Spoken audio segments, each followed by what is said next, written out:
Class में हम भाषा से संबंधित कुछ महत्वपूर्ण प्रश्नों को हल करेंगे। चलिए देखते हैं आज का पहला प्रश्न। पहला प्रश्न है, भारतीय आर्य भाषा परिवार की भाषाओं का मूल स्रोत कौन सी भाषा है? ऑप्शन है हिंदी, वैदिक संस्कृत, मराठी या लौकिक संस्कृत।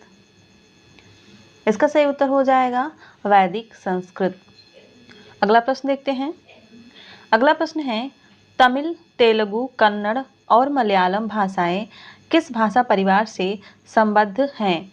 आपको बताना है कि तमिल, तेलुगु, कन्नड़ और मलयालम भाषाएं किस भाषा परिवार से संबद्ध हैं।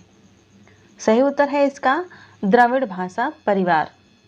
अगला प्रश्न देखते हैं। अगला प्रश्न है कि भाषा का मूल रूप कौन सा है?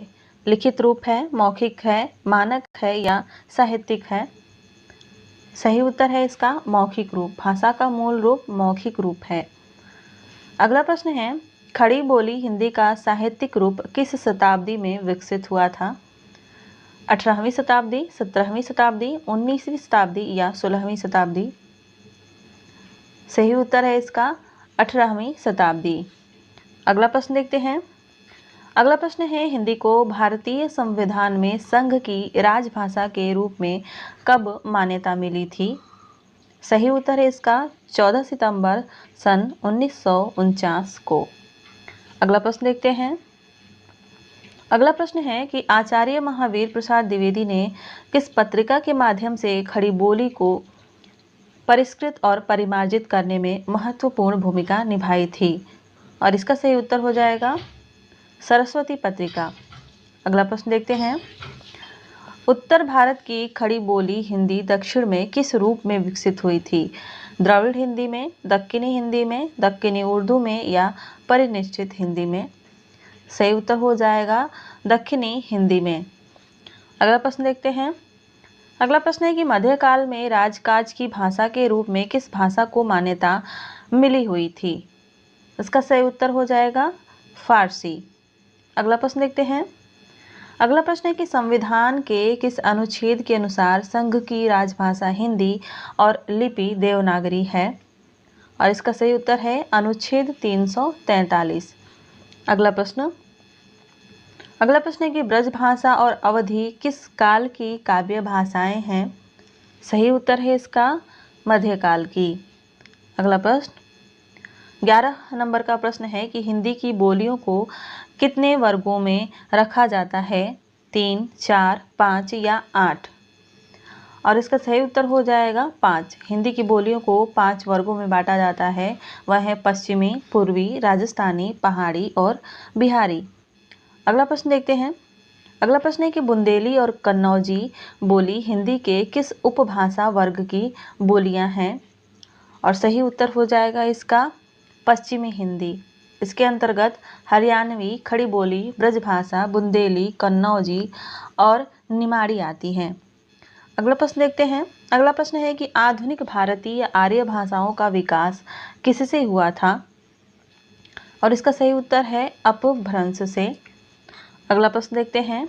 भोजपुरी मूलतः किस प्रदेश की बोली है? आपको बताना है कि भोजपुरी मूलतः किस प्रदेश की बोली है। सही उत्तर है इसका बिहार। अगला प्रश्न है, मानक हिंदी का विकास किस बोली से हुआ? खड़ी बोली हिंदी से, ब्रजभाषा से, अवधी से या बांगरू से? और इसका सही उत्तर है खड़ी बोली हिंदी से। अगला प्रश्न देखते हैं। अगला प्रश्न है कि भाषा के संदर्भ में अशुद्ध तथ्य कौन सा है? भाषा अर्जित संपत्ति है, भाषा सामाजिक वस्तु नहीं है, भाषा परिवर्तनशील है और भाषा अनुकरण द्वारा अर्जित की जाती है। और इसका सही उत्तर है भाषा सामाजिक वस्तु नहीं है। यह कथन जो है यह अशुद्ध है यानी असत्य है। भाषा जो है सामाजिक वस्तु है, बाकी सारे कथन सत्य हैं। अगला प्रश्न देखते हैं। लिपि के विकास क्रम में पहली लिपि कौन सी होगी? आपको बताना है कि इन लिपि के विकास क्रम में पहली लिपि कौन सी होगी। भावमूलक लिपि, सूत्र लिपि, चित्र लिपि या प्रतीकात्मक लिपि? और इसका सही उत्तर है चित्र लिपि। अगला प्रश्न देखते हैं। मैथिल कोकिल किसे कहा जाता है? और इसका सही उत्तर है विद्यापति को। विद्यापति को मैथिल कोकिल कहा जाता है। अगला प्रश्न है कि कृष्ण काव्य की अपार संपदा किस भाषा में है? अवधी में, ब्रजभाषा में, खड़ी बोली में या मैथिली में? सही उत्तर है इसका ब्रजभाषा में। कृष्ण काव्य की अपार संपदा जो है वह ब्रजभाषा में रचित है। 20 नंबर का प्रश्न है कि ब्रजभाषा, खड़ी बोली, हरियाणवी, बुंदेली और कन्नौजी बोलियां हिंदी की बोलियों के किस वर्ग की बोलियां हैं? पूर्वी हिंदी की, पश्चिमी हिंदी की, राजस्थानी की या पहाड़ी की? सही उत्तर हो जाएगा इसका पश्चिमी हिंदी की। आगे बढ़ते हैं और अगला प्रश्न देखते हैं। मुगल काल में हिंदी भाषा पर प्रभाव डालने वाली भाषा कौन सी है? सही उत्तर है इसका फारसी। फारसी भाषा जो है वह मुगल काल में हिंदी भाषा पर प्रभाव डालती थी। अगला प्रश्न है कि इन लिपियों में से कौन सी लिपि पहले उर्दू लिपि की भांति दाएं से बाएं लिखी जाती थी? और इसका सही उत्तर है खरोष्टी लिपि। खरोष्टी लिपि जो है उर्दू की भांति दाएं से बाएं लिखी जाती थी। इसे अरामाइक लिपि से विकसित माना जाता है और इसमें कुल 37 वर्ण ही थे, इसमें स्वरों का अभाव था, इसको भी आप लोग ध्यान दीजिएगा। अगला प्रश्न है कि देवनागरी लिपि में हिंदी के अतिरिक्त कौन सी भाषा लिखी जाती है? तमिल, बांग्ला, पंजाबी और मराठी। तो देवनागरी लिपि में जो है मराठी लिखी जाती है। अगला प्रश्न देखते हैं। मेवाती और हड़ावती बोलियां हिंदी में किस वर्ग की बोलियां हैं? सही उत्तर हो जाएगा इसका राजस्थानी। यह राजस्थानी वर्ग की बोलियां हैं। अगला प्रश्न देखते हैं। अधिकतर भारतीय भाषाओं की लिपियों का विकास किस प्राचीन लिपि से हुआ है? ब्राह्मी लिपि से, खरोष्टी लिपि से, कुटिल लिपि से या शारदा लिपि से? सही उत्तर है इसका ब्राह्मी लिपि से। अधिकतर भारतीय भाषाओं की लिपियों का विकास ब्राह्मी लिपि से हुआ है। आगे बढ़ते हैं। 26 नंबर का प्रश्न है कि इनमें से हिंदीतर भाषी राज्य कौन सा है? हिंदीतर यानी हिंदी से इतर, और इसका सही उत्तर है महाराष्ट्र। महाराष्ट्र में मराठी बोली जाती है, यह हिंदी से इतर भाषी राज्य है। अगला प्रश्न है कि संविधान के अनुच्छेद 343(2) के अनुसार संघ सरकार के कार्यों में अंग्रेजी का प्रयोग जारी रखने की व्यवस्था कब तक के लिए की गई थी? और इसका सही उत्तर हो जाएगा 1965, 26 जनवरी 1965।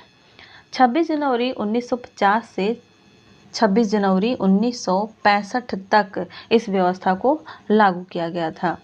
आगे बढ़ते हैं। अगला प्रश्न है कि हिंदी के किस भाषा के अर्थ में पहले साधु भाषा, टकसाली भाषा तथा परिनिष्ठित भाषा का प्रयोग होता था? ब्रज भाषा के लिए, खड़ी बोली हिंदी के लिए, मानक भाषा के लिए या जन भाषा के लिए? सही उत्तर है इसका मानक भाषा के लिए। अगला प्रश्न देखते हैं। अगला प्रश्न है कि निम्नलिखित काव्य पंक्तियां किस कवि की हैं? पंक्तियां है यह। जामे रस कछु होत है, पढ़त ताहि सब कोय, बात अनूठी चाहिए, भाषा को होय। और आपको बताना है कि पंक्तियां किसकी हैं? भारतेंदु हरिश्चंद्र की, सत्यनारायण कविरत्न की, जगन्नाथ दास रत्नाकर की या मैथिली शरण गुप्त की? सही उत्तर है इसका भारतेंदु हरिश्चंद्र। यह पंक्तियां भारतेंदु हरिश्चंद्र के कर्पूर मंजरी जो सट्टक श्रेणी का नाटक है उससे ली गई हैं। बहुत ही इंपॉर्टेंट प्रश्न है, इसको नोट कर लीजिएगा। अगला प्रश्न देखते हैं। अगला प्रश्न है कि हिंदी खड़ी बोली गद्य के विकास में किस साहित्यकार ने महत्वपूर्ण भूमिका निभाई? ऑप्शन में है सदल मिश्र, मिश्रबंधु, ग्रियर्सन और अमीर खुसरो। सही उत्तर है इसका सदल मिश्र। सदल मिश्र ने हिंदी खड़ी बोली गद्य के विकास में बहुत ही महत्वपूर्ण योगदान दिया था। अगला प्रश्न है कि पाणिनि ने किस ग्रंथ के द्वारा भाषा को एक रूपता देने का प्रयास किया? अष्टाध्यायी, महाभाष्य, योग वासिष्ठ और बृहस्पति नीतिसार। सही उत्तर है इसका अष्टाध्यायी। पाणिनि की जो रचना है अष्टाध्यायी, यह एक व्याकरण का शास्त्र है जिसमें इन्होंने भाषा को एक रूपता देने का कार्य किया था। अगला जो प्रश्न है वह है कि पुरानी हिंदी को किस भाषा का समानार्थक माना जाता है? प्राकृत को, अपभ्रंश को, पाली को या लौकिक संस्कृत को? सही उत्तर इसका हो जाएगा अपभ्रंश को। अगला प्रश्न देखते हैं। अगला प्रश्न है कि पश्चिमी हिंदी का उद्भव किस अपभ्रंश से हुआ था? सौरसेनी से, मागधी से, अर्धमागधी से या पैसाची से? और इसका सही उत्तर हो जाएगा सौरसेनी अपभ्रंश से पश्चिमी हिंदी का उद्भव हुआ था। अगला प्रश्न देखते हैं। अगला प्रश्न है कि पूर्वी हिंदी की बोलियां अपभ्रंश के किस रूप से विकसित हुई हैं? मागधी से, अर्धमागधी से, सौरसेनी से या पैसाची से? और इसका सही उत्तर है अर्धमागधी से। आगे बढ़ते हैं और अगला प्रश्न देखते हैं। अगला प्रश्न है कि भाषा विज्ञान के किस खंड में पद से वाक्य बनाने की प्रक्रिया का वर्णनात्मक, तुलनात्मक और ऐतिहासिक दृष्टि से अध्ययन होता है? पद विज्ञान में, ध्वनि विज्ञान में, वाक्य विज्ञान में या अर्थ विज्ञान में? और इसका सही उत्तर है वाक्य विज्ञान में। अगला प्रश्न देखते हैं। प्रश्न संख्या 36। पाली प्राकृत भाषाएं किससे विकसित हुई हैं? लौकिक संस्कृत से, पुरानी हिंदी से, सौरसेनी से या वैदिक संस्कृत से?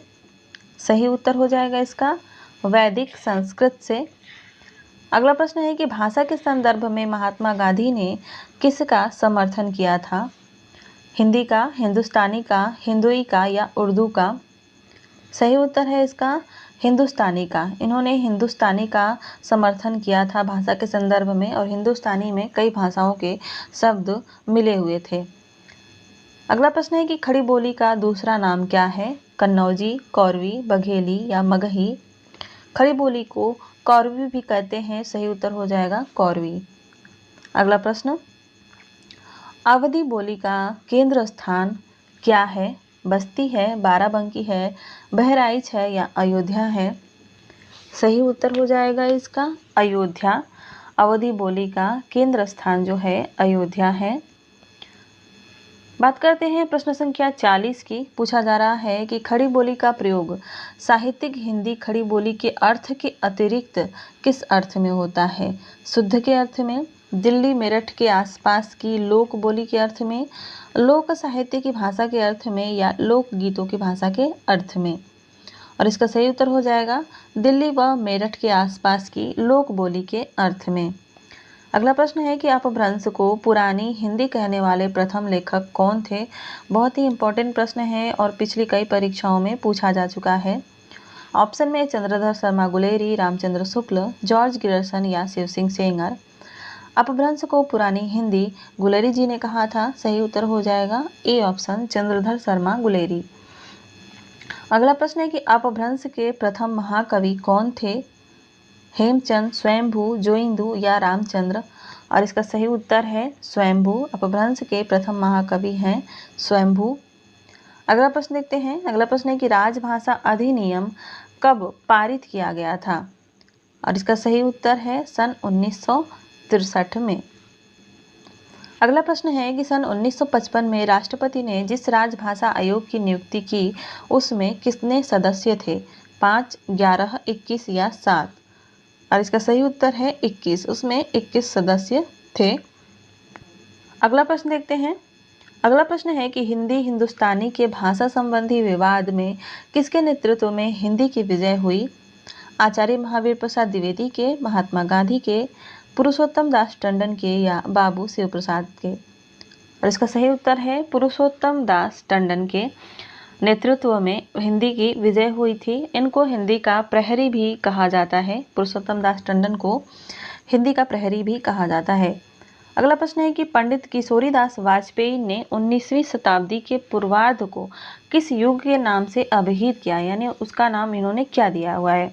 भारतेंदु युग, लाल युग, खड़ी बोली हिंदी युग या आधुनिक युग?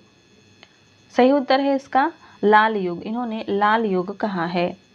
अगला प्रश्न देखते हैं। अगला प्रश्न है कि किस शताब्दी को हिंदी का प्रचार युग कहा जाता है? 20वीं शताब्दी को, 18वीं शताब्दी को, 19वीं शताब्दी को या 17वीं शताब्दी को? और इसका सही उत्तर है 19वीं शताब्दी को हिंदी का प्रचार युग कहा जाता है। अगला प्रश्न देखते हैं। अगला प्रश्न है कि मलयाली का संबंध किससे है? ऑप्शन में है राजस्थानी, पहाड़ी, बिहारी या पश्चिमी हिंदी। मलयाली जो है एक पहाड़ी भाषा है। सही उत्तर हो जाएगा इसका बी ऑप्शन पहाड़ी। अगला और इस प्रैक्टिस सेट का अंतिम प्रश्न है कि पूर्वी हिंदी के अंतर्गत कौन सी बोली आती है?